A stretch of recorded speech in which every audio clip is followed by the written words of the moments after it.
In other words, they don't want this peace to come about that doesn't fundamentally change Ukraine into a neutral state.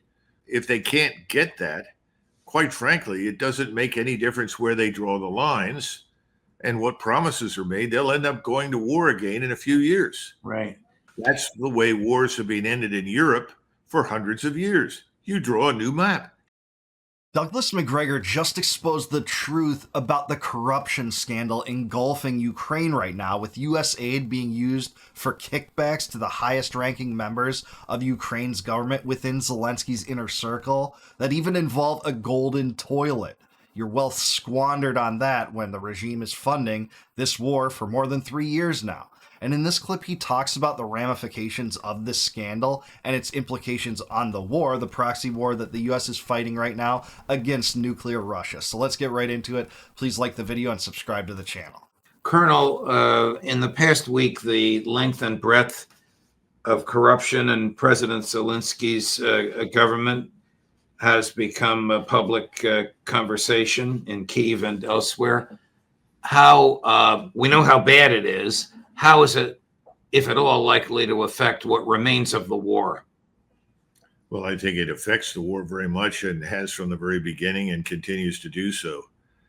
I think our friend Zelensky is on very fragile ground, as is his inner circle. They see the handwriting on the wall. What is stopping Putin and the Russian military establishment from launching straight to the Dnieper River and then ultimately crossing and seizing Kiev? Well, I can tell you what's stopping it, and it's President Putin. Putin, from the very beginning, has always wanted desperately to avoid a war with us or NATO. And what President Putin wanted as soon as we met with him and his team in Saudi Arabia, you'll recall that Secretary Rubio went over there, a whole host of people from the cabinet. And what the Russians wanted to do was restore relations with us, do business with us. So that's always been in the forefront of his strategic thinking. Now, what does that mean? That means that he doesn't want to cross that river. He doesn't want to take responsibility for the disaster in Ukraine, at least not under the current circumstances. That may be why we're now in discussions with him. Maybe someone's finally figured that out and walked away from the stupidity that Putin wants to conquer Ukraine. That's crazy. No one in their right mind wants to place at this point.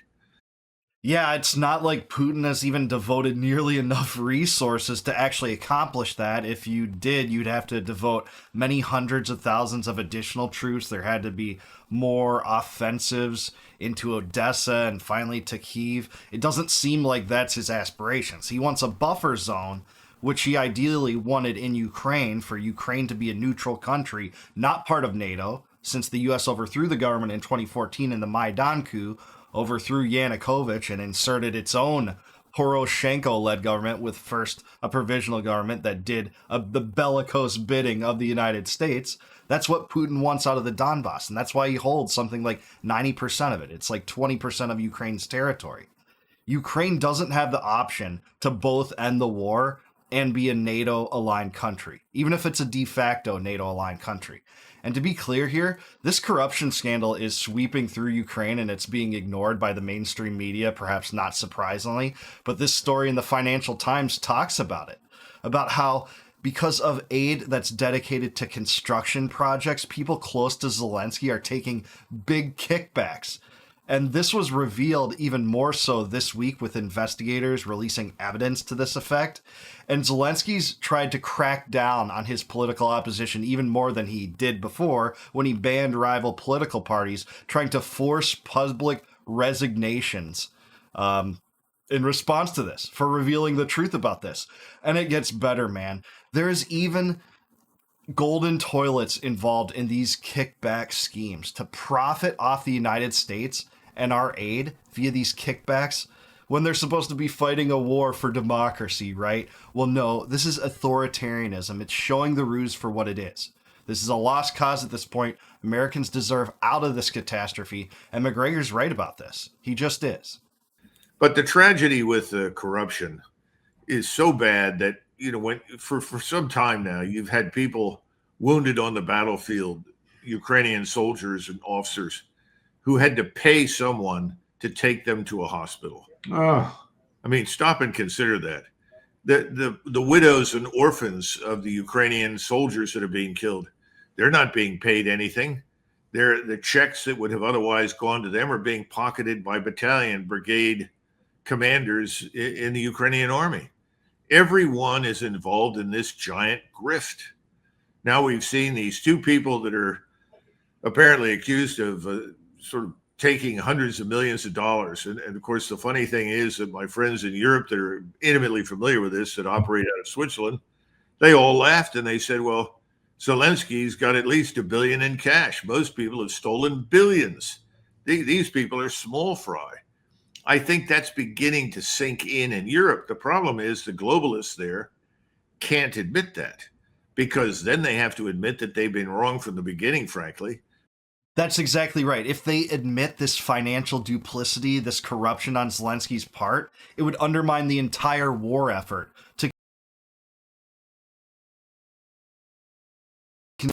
to fight against the Russians. It would compromise their empire-building scheme in Eastern Europe, is what they want. Same with the U.S. war makers.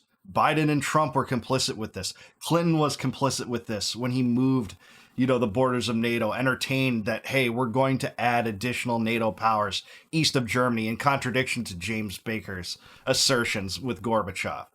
It was reasserted when George W. Bush said, hey, at the Bucharest summit, Georgia and Ukraine will be part of NATO. They continued to push it and shove it down the throats of the Russians when the United States would accept nothing of this. If it was the Russians inserting a bellicose government toward the United States in Mexico, coupping that regime, and then putting dual-purpose missiles, ballistic missiles, on the U.S. border in southern Texas, they wouldn't accept it. And you know how we know they wouldn't accept it? Is because of what happened in the Cuban Missile Crisis. That's how we know they wouldn't accept it. Russia doesn't present this threat, and then how do they stay in power? Because they are all about maintaining themselves in power. And the situation in Europe economically, socially, politically is catastrophic right now, as you know. So they're not going to take any chances. They're going to hold fast against anything we want to do to end that war. So recently, Reuters has reported on secret negotiations between Steve Witkoff and Kirill Dmitriev, sort of his opposite number in the Kremlin, and outside well-to-do businessman who happens to have been educated at Stanford University, about new and extensive United States-Russia talks about peace in Ukraine and a reset of relations between the United States and Russia. This morning, I was given the opportunity to question Maria Zakharova, who's the official spokesperson for the Russian Foreign Ministry, and I posed this question to her, and she flat out denied it. I don't know if these conversations are so secret that she doesn't know about them, that our boss doesn't know about them, or she just didn't want to reveal it on international television. But again, President Trump bypassing Secretary of State Rubio to use Steve Witkoff to try and solve one of the world's most intractable problems. Question, whatever it is, whatever the solution is, whatever Witkoff has offered, it can't be less than what President Putin's demands have consistently been from day one. Am I right? Yeah, I think so. Again, first of all, you and I haven't seen the 28 points. We haven't been briefed on any of this. You and I know about as much as you've just discussed. Right. Now, President Putin did make a remark saying that he was pleased that at least at this point, for the first time, Russian interests were being taken into account, something along those lines. That's encouraging. But we got to be careful. We've been through all of these convulsive phases that they change from,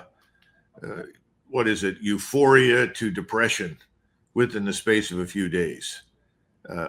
I am someone that would love to see peace come to Ukraine. I mean, that's the best thing that could happen for the people that live in that country.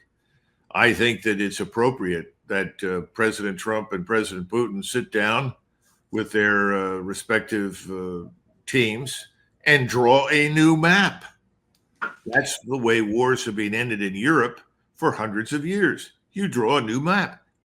Exactly right. And you can do it without Ukrainian influence. They're being bankrolled by the United States. Or the United States can give Ukraine an ultimatum. You let us draw this agreement up for peace, or we're out of here, cutting the aid completely. And that step should have happened a long time ago, by the way. But ideally, you could for sure do that. You could cut the Ukrainians out of it completely, or else just let them have their own sovereignty. Let them handle it. Let them ally with Europe and let Zelensky be the problem of the Europeans. But really, it's the United States criminal government that has been the chess builders, I should say the chess makers in this grand scheme of empire building, using Ukraine as a pawn on their chessboard here. And that could happen. I mean, that is the demands that Russia has had for a long time. They've had, number one, no Ukraine in NATO. Reasonable ask. The U.S. wouldn't allow Mexico in BRICS. Or during the Cold War in the Warsaw Pact, that's for sure. Number two, demilitarization. Obvious too. Withdraw the NATO militarization, the intelligence apparatus, the resources, etc. from Ukraine. Stop the joint Ukraine-NATO exercises, which essentially also make Ukraine into a de facto NATO power. Denazification. Remove the Nazi influence in the Ukrainian government that comes from the from Stephen Bandera's followers. That's what's happened there. And that's what the birth of the Azov Brigade is all about. And also the territorial acquisitions of Crimea and the Donbass, which, by the way, they didn't even want the Donbass prior to the last few years at Istanbul.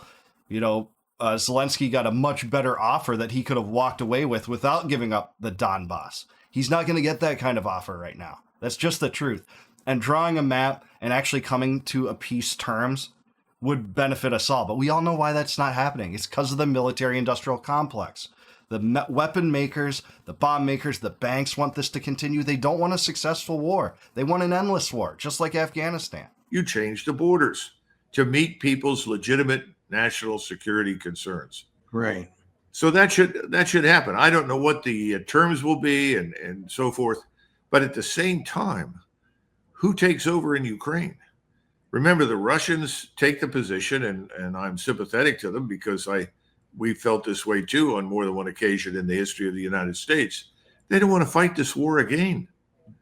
In other words, they don't want this peace to come about that doesn't fundamentally change Ukraine into a neutral state with a government that is completely divorced from Zelensky and company. They want that. If they can't get that, quite frankly, it doesn't make any difference where they draw the lines and what promises are made. They'll end up going to war again in a few years. Totally agree with this. Even if it's, Russia gets 60% of Ukraine proper, plus that part of Ukraine gets to be in NATO, they won't agree to that. It's their red line in the sand. And the U.S. has known about this red line forever, by the way, since 2008, when William Burns, who became the CIA director under Biden, he was then the ambassador to Ukraine, writing back to Condoleezza Rice saying, hey, I've talked to all the political factions in Ukraine. Ukraine and NATO, that is the reddest of red lines that will guarantee future conflict with Russia, or even flirting in that direction. Don't do it. Turn back. No matter. Condoleezza Rice says, I don't care. Bucharest summit comes. Bush says Ukraine and Georgia are going to be part of NATO and have supplied NATO with offensive weapons in Trump's term. Way more came through Biden, and now we have the same thing going on now. It's not going to stop as long as you're still flirting with Ukraine and NATO. Right. So that's the crux of the thing. I don't know that this will work. I want to be optimistic, but as you said before we got on the program, we've been down this road before, and the war was going to end in 24 hours, and we all know what's happened. Right. Back to President Zelensky. I mean, he really is in a bind between the nationalist Banderists who seem to control him and have apparently threatened him, and the public that has got to be disgusted with the palpable corruption. And the fact that he's not even the legal head of state, which makes you wonder how he could agree to anything. But how can he possibly agree to surrender land, which historically has been Russian, and 90% of which is now dominated by the Russian military due to the special military operation, but which the Banderists, the hardline nationalists around him, would never concede and would rather die before they concede. Well, that could be arranged for the Banderists. And to be clear, that is true, though. I think Zelensky legitimately fears the Banderas in his country, the Nazis, the Azov Brigaders, right?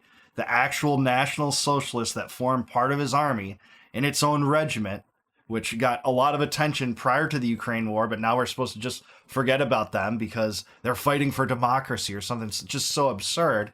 But he fears them and the reprisals he could get from them for betraying their cause and establishing a peace far more than he fears Putin. I think that is true.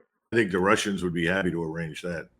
The issue for Zelensky is, can he be given some sort of out? In other words, is someone from the CIA going to sit down with him or the MI6 or both and say, game is up,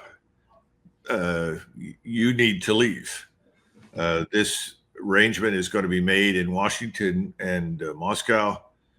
You can express your hopes for it, but you don't necessarily have to be part of it. And we'll fly you out of here. And he can go where his two friends who have stolen hundreds of millions of dollars have gone, to Israel. He too is Jewish. He can go there. He will not be extradited. He will be safe from any prosecution in Netanyahu's Israel. And that may be the best solution for him. I mean, there was discussion when he went to Greece, that he might just leave from Greece to Israel or somewhere else. I think the game is up for him. It's up to somebody to explain it to him and find an out for him. Then somebody else is going to step forward. Whether or not that person is acceptable to the Russians is open to debate, but somebody else will step forward.